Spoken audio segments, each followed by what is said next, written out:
Welcome back to SuperWest on Sundays, everybody. I'm joined as always by our assistant editor, Dane Miller, and Stephen Vilardo, who runs the stat thing and is also the broadcaster. A lot of things IU. So you guys want to say a quick hello? Good morning. Morning. Top of the morning, gentlemen. So today we're going to be breaking down Cal. Athlon has them ranked 51st in the nation, and most experts have them projected around 6 or 7 wins, something like that. I'm not a 6.5 kind of guy. That seems weird. You don't win half games. With that, we'll get to the questions, and yeah, we'll see what the boys come up with today. Should be fun. So, first question, I think I'm going to start with Steve today. So, do you think Cal switching to the ACC helps or hurts them? The travel's going to be rough and brutal. Um, I think it's a good thing at least now, especially. The way that things panned out. Obviously, it's a good thing. I think they might be a better fit in the ACC than like the Big 12 had they kind of got stuck there. But yeah, I don't know. It's comparable. It's a very comparable conference. I think it's a good thing aside from just the travel being brutal. But yeah, I think they'll be competitive. I think. Among the newcomers, and we'll get into it more, I think SMU probably is the best of those three. Then Cal, just behind them, and I think Stanford could struggle a little bit. But we're talking about Cal, so it's really good to say that Stanford will struggle. People in Berkeley like hearing that. Yeah, I think it's good for them to move to the ACC. I mean, they didn't really have many options. I don't know if the Big 12 was seriously on the table for them. I know there was some pushback, maybe from them joining the Big 12. I'm not sure if they were really wanted there. But for the ACC, I think it's good for them because of East Coast bias. I think it helps.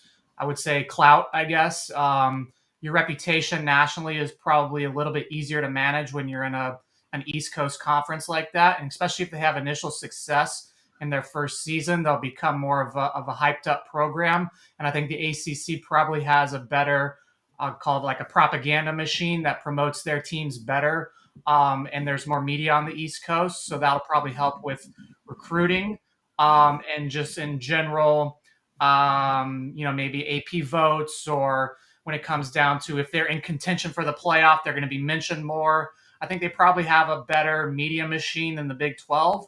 So from that standpoint, they're probably in a better position to get national reputation generated than they might be if they were in the Big 12. So I think the move to the ACC will help in that aspect, and it'll translate over time, not only traditional high school recruiting, but in the transfer portal as well. So I think the move to the ACC, even though they're getting reduced shares, half shares, or whatever they're getting, it's probably going to be good for the program in the long term. The stability of the ACC is a question, and we never know what's going to happen there. But I think in the interim, it's probably a good move.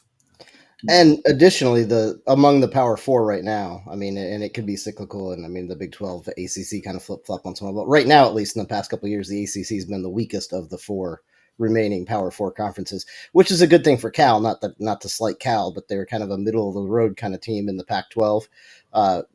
Or towards the bottom sometimes too. But I think they were kind of starting to come up a little bit in the middle there. So I think that's a good thing. If they would have got stuck in the Big 10 or even the Big 12 right now, they could have been kind of a bottom feeder in one of those new conferences or more towards the bottom. And the ACC, I think, it gives them a good chance to succeed and be successful this year. Yeah, and I actually never really thought of Cal to the Big 12. It feels like, keep this simple, but it feels like, yeah, ideologically, I don't really see how Cal would have fit into the Big 12. It just feels like there's a huge culture divide. Unfortunately, we're all people, and I'll leave it at that. But landing in the ACC is probably a better fit for everyone all around. And kind of piggybacking off what I think it was Steve who said it there towards the end. I think you said it nicely, honestly. You said Cal was a middle of the road team, and yeah, in comparison, that's probably more accurate. But just they haven't had a winning season the last 3 years. They didn't have a winning season the COVID year, but I'm not going to even count that. You're talking 6-7 in 23, 4-8 in 22, and I think they had Chase Garbers that year. That year kind of rubs me the wrong way, and 5-7 in 21. So they haven't had a winning season since 2019 when they went 8-5. And I just feel, obviously, I'm always going to have love for the Pac-12. I think a lot of us will, but for Cal, this might be a good move. I felt like Cal was a little disrespected. People went into kind of Berkeley and expected to win, or if they traveled expected to beat them, and maybe one good year in the ACC could kind of change their confidence and just the trajectory of their program going forward. So the next question, pretty simple. What do you guys expect out of Cal's offense this year? 30.2 points per game last year, which was good for 48th in the nation. So I'll go to you first this time, Dane. What do you expect out of Cal? Oh, the offense is going to be good. They've got the number 17 transfer class per 247 Sports. They added a couple pieces, running back, at quarterback, at wide receiver, players that are expected to come in and compete immediately for starting roles, and at least with the running back from Old Dominion, Kadarius Callaway, as a backup to Jaden Ott. There's some returning starters along the offensive line. They added some transfers as well along the offensive line. I think they're pretty much a complete team on offense. I expect them to be highly competitive in the ACC. I think they'll put up points. They got probably the best, or at least one of the best running backs in the country. Jaden Ott he's just on another level. He's got that perfect combination of power and speed that you need. And I think the offensive system is going to be completely geared around him. He's going to get fed the ball. He can catch the ball as well. So I think the key is going to be the quarterback situation. They brought in Chandler Rogers, which was an interesting move over the offseason. I'm not sure I really agreed with that addition, but at the very least, it adds some depth to quarterback. Fernando Mendoza is just a great leader. We've talked about him. Me and Nick talked about him when I did my SuperWest quarterback rankings. He's not the most talented. He's not the most mobile, but his ability to lead a team and to get a team to rally around him is elite. It's just completely on another level. I don't know if it's his leadership or what he does in the locker room, but the players, his teammates, want to play for him and want to try harder for him, and that is just something that's really special and has the ability to change the trajectory of a program. So even if he loses a starting role to Chandler Rogers, the fact that he's still on the roster, I think will be really beneficial to the program. And I'm interested to see who ends up as the starter. In my perfect scenario, whoever's the starter week one maintains his job all season, and they get to 8 wins. So that's my expectation for Cal this season, 8 wins. Dane, you talk about Mendoza, and I mean, Nick, you were talking about that kind of going through the records. Last year, they made the bowl game, but they weren't. I mean, first half of the season, they were not going to a bowl game, and they were struggling. Then Mendoza kind of came in and kind of turned things around for them. So that's just kind of how valuable he was, to kind of piggyback off of Dane's point.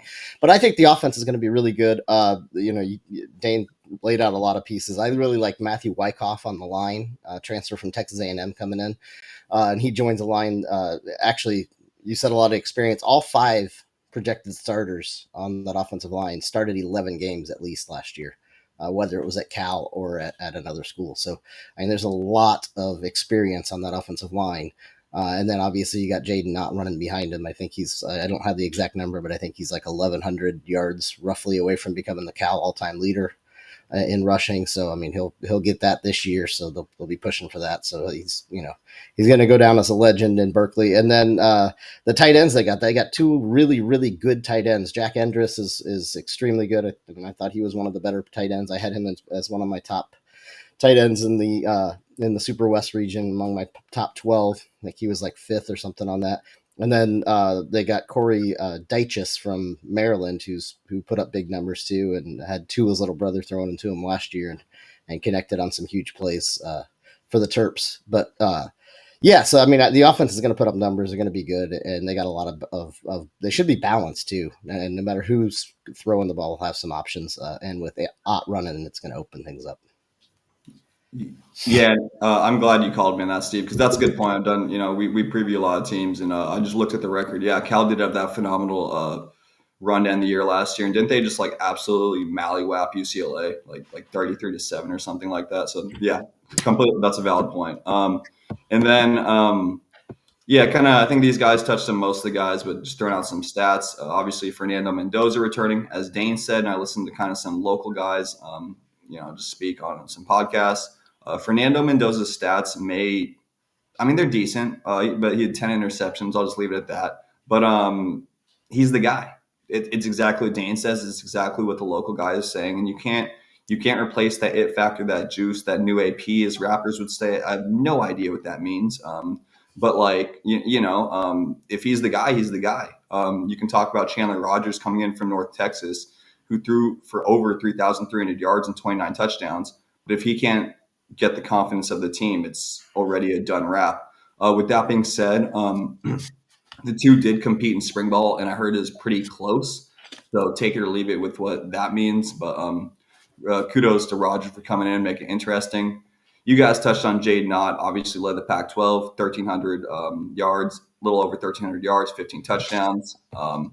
Offensive line, you knocked out. And the one thing I'd like to add is at wideout, they get a couple new pieces and then a nice returner. So they got Tron Grizel returning. Kind of had a surprise season for them last year. 39 catches, 59 yards, 5 touchdowns. And they also got 2 transfers, one from Notre Dame and Tobias Merriweather, and one from Utah and Mikey Matthews. I'm always big on the Utah transfers. When you're coming from a Kyle Whittingham coach program, you're going to be good. You're going to play football in the way that I feel football. And the one thing I do want to add, though, and it's a pretty big notable piece, is they lost wide receiver Jeremiah Hunter to Washington, and he's a real stud. So I just want to see how they replace that. But top to bottom, the offense should be pretty good this year. Moving forward, I don't really remember who I went back and forth to. One of you guys can take it this time, but pretty simple. Last year, the defense allowed 32.8 points per game, 114th in the nation. It was pretty rough. Do you guys think that the defense can return to the stereotypical Justin Wilcox form? I'll have to go quick here on this one, but yeah, I think the defense should be decent. I mean, I'm kind of high on the defense, or higher than some people. Olave at linebacker is really, really good. I mean, he was the Pac-12 freshman of the year last year, I believe, on the defensive end of the ball. I really like him. He's a playmaker. And then in the secondary, they got good parts with Craig Woodson, who should be an all ACC kind of player. And then Marcus Harris from Idaho was a huge transfer get for him. And I think he's going to be a guy that can kind of lock down. And even if he ends up in the nickel a lot, I think he's going to provide a lot of depth in there. And I think the secondary should be one of the strengths of this defense, and I think the defense should be much improved. Yeah, the defense, I guess, is probably the biggest question on the team. It's strange to talk about Cal and having questions on defense. Justin Wilcox's identity as a coach has always been defense first. And over the last few seasons, it's kind of been going down versus their traditional standard there. And so it's odd to see that. And I'm not quite sure exactly what it is. I think the secondary is always going to be good. Cal secondary is, they pump out players. They got good players that come out of that program in the secondary. They got Lou Magia Hearns coming back too, Noel Williams. So they got pieces there in the secondary to be good. A couple pieces on the linebacker. They did lose Caleb Elams, or I think he transferred, to TCU. I think he was their leading linebacker, I think. And yeah, so he's not going to be there anymore. So there is some questions maybe along the defensive line too. But I would expect improvement. That's the biggest question coming into this season. I think maybe that's why their win projection is only at 6.5, because the offense is pretty complete. I mean, we talked about the offense in the last segment, and I'm not sure if there's really a flaw there on the offense. Maybe quarterback, but not really. So there's the question on the team is defense, and so whether or not they exceed their 6.5 win projection total is probably going to come down to the play of the defense. And like you mentioned, Nick, they created a lot of turnovers last season, so that's going to be key to maintain that. But you'd like to see fewer points allowed per game, and if they're able to get that number down, then Cal will surprise people this year. Yeah, but if they can create takeaways like that, like they did last year, I think they'll be fine. Because I mean, because you get into like a kind of, I don't want to say bend don't break kind of thing, but that's in a lot of ways, if you're creating turnovers, it can kind of cover up a lot of other flaws you have. Obviously, you got to keep people out of the end zone, but I mean that's the name of the game. But even creating turnovers gets you extra chances at scoring. So, Dane, what is 6.5 wins?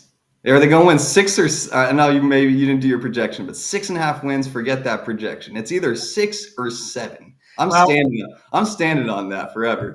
Well, but if I bet that they're going to win 7, then I'm going to win if they win. Because it's 6.5. So that's where you get it. So if they win 6, it's a push, and then Vegas doesn't like those kind of things. So that's where the 6.5 comes from. I'm Yeah. taking down the system, guys. All right. All right. Let's see. In Nick's world, it's everybody. You bet 5 wins, everybody wins. Nobody's a loser. hell, hell, man. If everybody wins, it means I win. Shit. Or everybody pushes, I guess. All right. But I think if we're gonna talk wins, I think the 6.5. I would say, I think Dane, I think you're comfortably above it. You said I would say I'm comfortably above it. I think too. I mean, I'm looking at 7 wins right now is kind of what I think I've got, and then I think Auburn could kind of go either way. That'll be a tough road game, but I mean, at Pittsburgh and at Wake Forest are 2 games they should win. If they were at home, I think I'd be a little better about that. And then you got Syracuse and Stanford.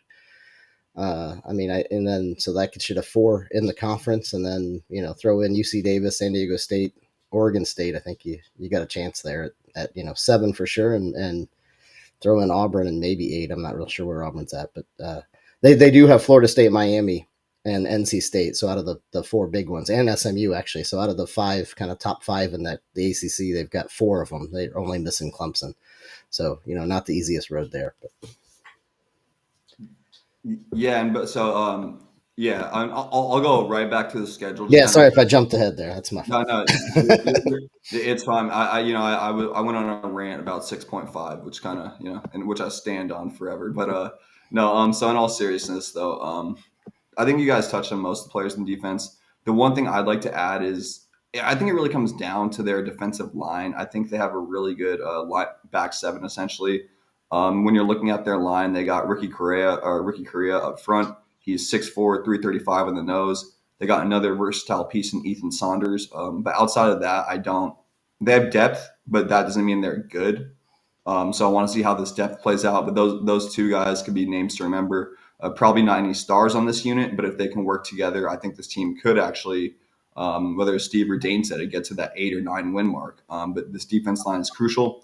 Really dominant linebacking core is probably the best part of their defense, I'd say. They got David Reese, who was an ex-Gator, 36 tackles, 8 for loss, 6.5 sacks. Xavier Carlton on the other side, outside linebackers there, 47 tackles, 5.5 for loss, and 4.5 sacks.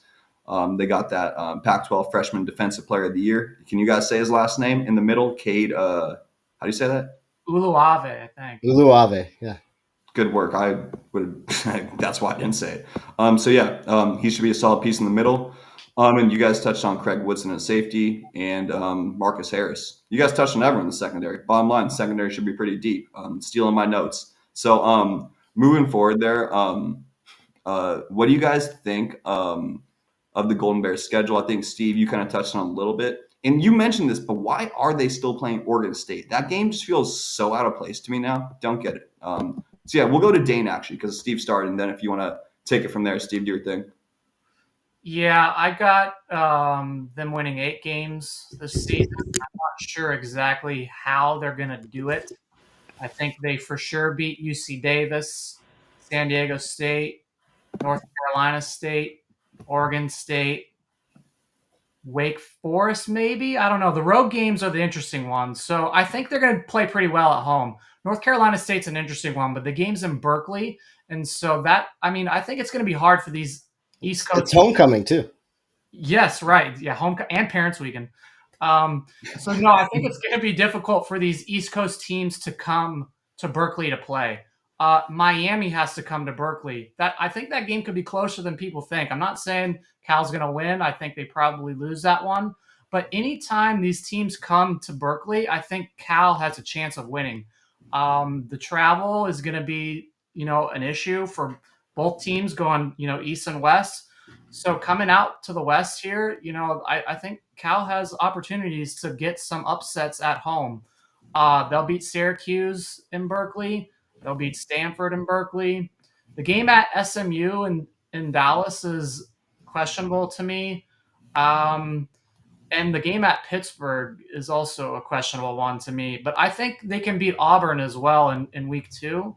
If they don't win that game against Auburn, I'm going to have to rethink my projection of their season because that's one I kind of expect them to win. I really do. I think Cal is going to be better than people think. And if they don't beat Auburn on the road, then I need to reconsider my impression of their season. But I think they're going to play pretty well at home.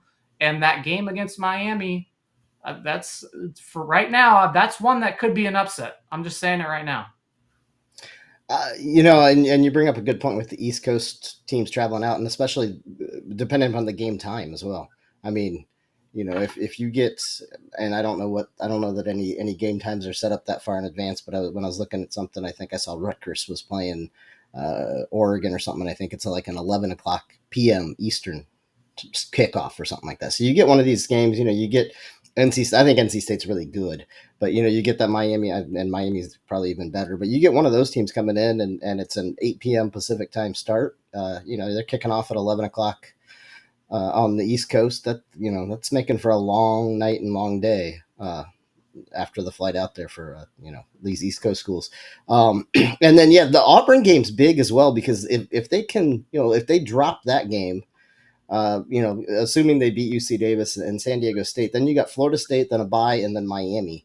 So, I mean, the difference between sitting at 3-2 versus 2-3 coming off of that stretch, and then heading to Pittsburgh after the Miami game. I mean, you look at that with losing 3 out of 4 to Auburn, Florida State, and Miami, especially with the bye week in there, and then traveling to Pittsburgh for across the country playing an Eastern time zone game. That just mentally, if you drop off all 3 of those, let's say you go 1-3 in that little 4-game stretch, that could be a season killer right there, because it just kills the momentum. And then it's a matter of where people are at, even though the back half, and then you throw NC State in after that. And then the back half kind of opens up for them. But those 5 games right there, you could be looking at like a 2-5 record after 7 games, and with still a good chance to win, 6 to 7 games or have a 7-win season in the regular season. But that could be it's just a matter of if they can keep their heads in it, if it does go south. Steve, do you think they beat Wake Forest on the road? I do. I think they beat Wake Forest on the road for that one. Both teams are coming off a bye ahead of that one, so it kind of evens things out. But I think they can beat Wake, and I think they can beat Wake and they can beat Pitt on the road. I think those are the 2 road games they can get. Florida State on the road, they're not going to win. And Miami and NC State are both very, very good. Whether or not you can get one or not, I don't know. NC State's got a really good defense, and they can play. And then the Miami Cal game could just be a shootout too. I mean, that could be a really fun one to watch with some of the offensive pieces that Miami's got in there. And Cristobal's coaching, so you never count out an upset there too with them on the losing end, because I don't necessarily think I think Cristobal will lose at least one game that Miami should win. I think he'll single-handedly do it, kind of like not taking a knee, and with a minute and a half left or whatever it was last year. So, I mean, I think there's some issues there that Miami could be beatable. Miami might be more winnable than NC State even. And what about at SMU to end the season? You think they? I think they lose that one. I think SMU is very good. I mean, I think SMU could be challenging for some recognition there. But I mean, the step up in weight class for SMU is a big deal. I mean, look at all the teams in the Big 12 that kind of stepped up last year. BYU, Central Florida, Cincinnati, they all kind of struggled in the Big 12. I think SMU's got, I think, like 11 starters back on offense that was ridiculously talented, and their defense is good too. I mean, I think SMU's kind of built a little bit differently than those teams were that made the move last year.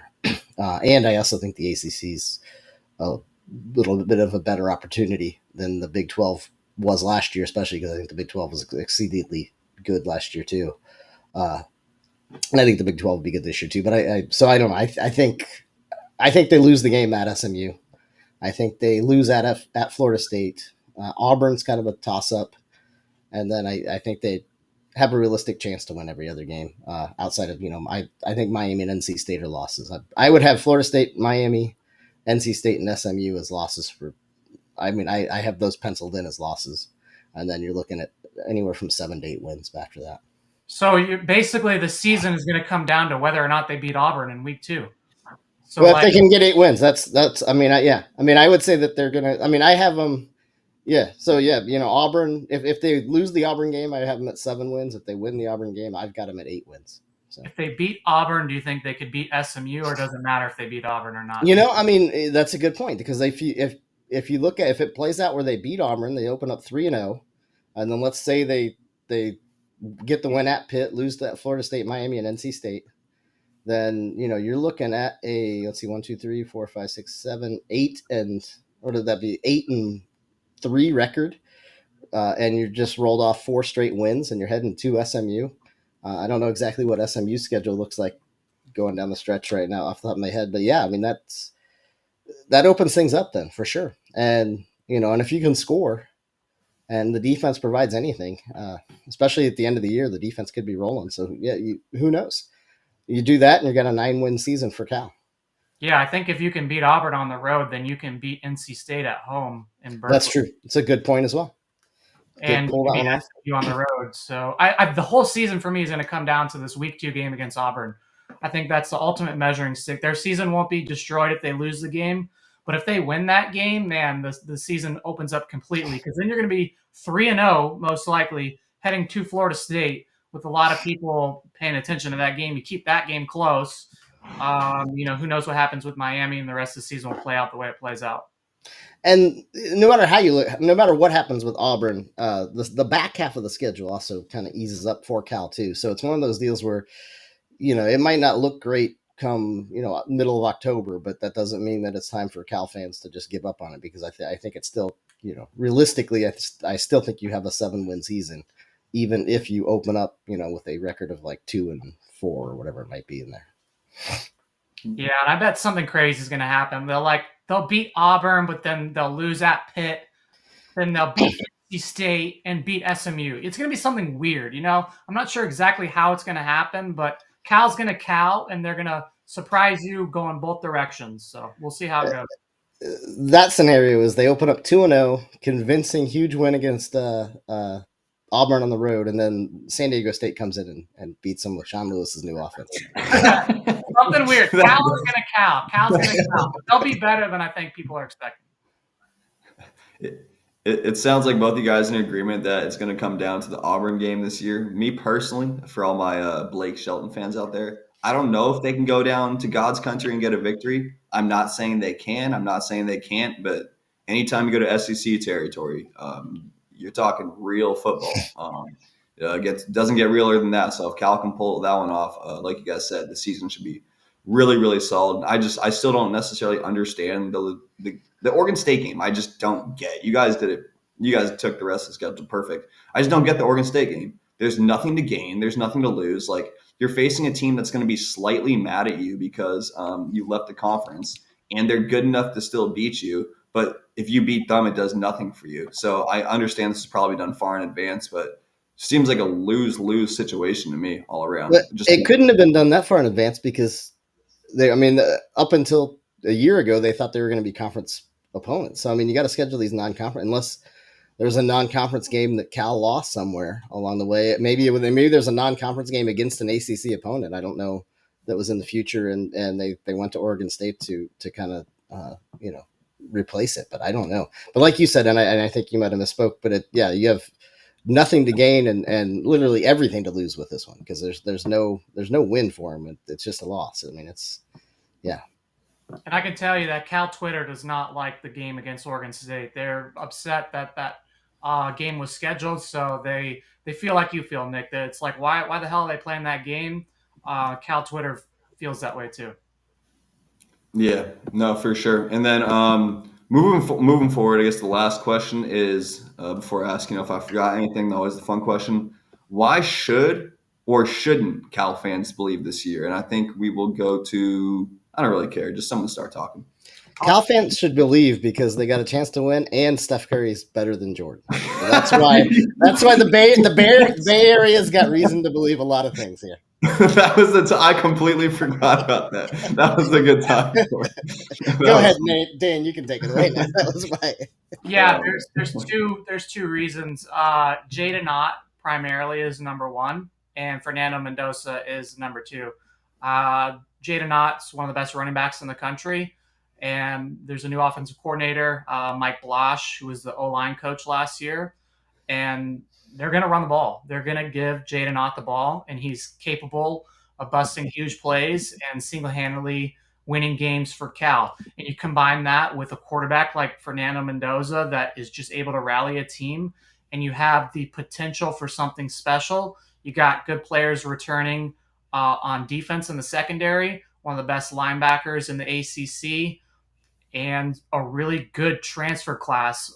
Weapons at wide receiver, running back, quarterback, offensive line, defensive backs.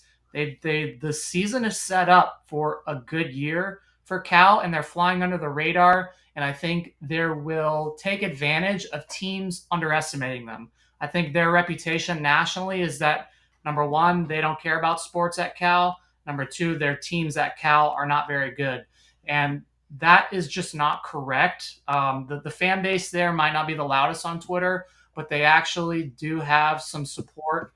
And I think their home field advantage will come through. The student section is going to be key, I think. If they can get the students to come out and stay the whole game and be loud, that'll really help when these teams come from across the country, and they can really establish a home field advantage in the ACC. That'll really help them. But yeah, they got a lot of pieces coming back. They got pieces adding with the transfer portal, and I think they've got momentum and a quarterback that just is able to rally the team. When you have all those factors coming together, there's a potential for a special season. And so yeah, you should be optimistic if you're a Cal fan.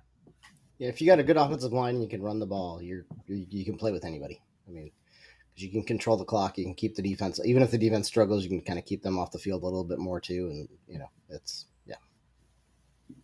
Yeah, I think Dane went on a nice speech there. So the only thing I really got to add is kind of I think I said this last year. I don't know. We probably previewed Cal last year at some point, but I've said this for a while. I don't necessarily understand. Like you mentioned, there is some love on Cal Twitter. People care, but I felt like the Bay is one of the most like untapped college football markets. It doesn't really make a lot of sense. I'm not sure why people don't care a little more. I mean, Stanford's like, again, I'm not going to claim I'm like the ultra familiarity. I'm from Seattle, but from what I've heard, like Stanford's like the farm and Cal's like Berkeley and a little more the Bay. So you feel like you got, you have Aaron Rodgers, you have Marshawn Lynch. Those are two really, really big names. And you think you should be able to capitalize somewhat on the momentum of this program. So this year will certainly, forever in college football, this year will really, really determine will Cal just basically stay in the dumps of the ACC like they've been in the Pac-12, or will they become a reputable program again? And like you guys said, there's enough talent this year to really make it happen. So that's why we're doing this preview. They're not going to be a booty this year. So, yeah, man. Is there anything I forgot, guys? Anything you guys want to add? We got Olympic sports, Steph Curry, the best player in the world. Steve's got that one on lock. Anything you guys want to add? I got nothing this week. Nothing big. Yeah, no, not really. I think I got everything. I mean, the defense, I guess, is the biggest issue. But I think they're a pretty complete team on both sides of the ball. All right, then. Let's wrap it up, gentlemen. So thank you guys for joining us as always. We are creeping toward the season. It's pretty close now. We're really creeping toward the season. Cal should prove a fun watch this year. Certainly interesting. They're generally an interesting team, so it should be a lot of fun. And they got two solid options at quarterback. So even in a worst case scenario, we're all thinking Mendoza's the guy, but in a worst case scenario, they have a solid backup. So West Coast football coming up soon, guys. For Steve and Dane, I'm Nick. Deuces.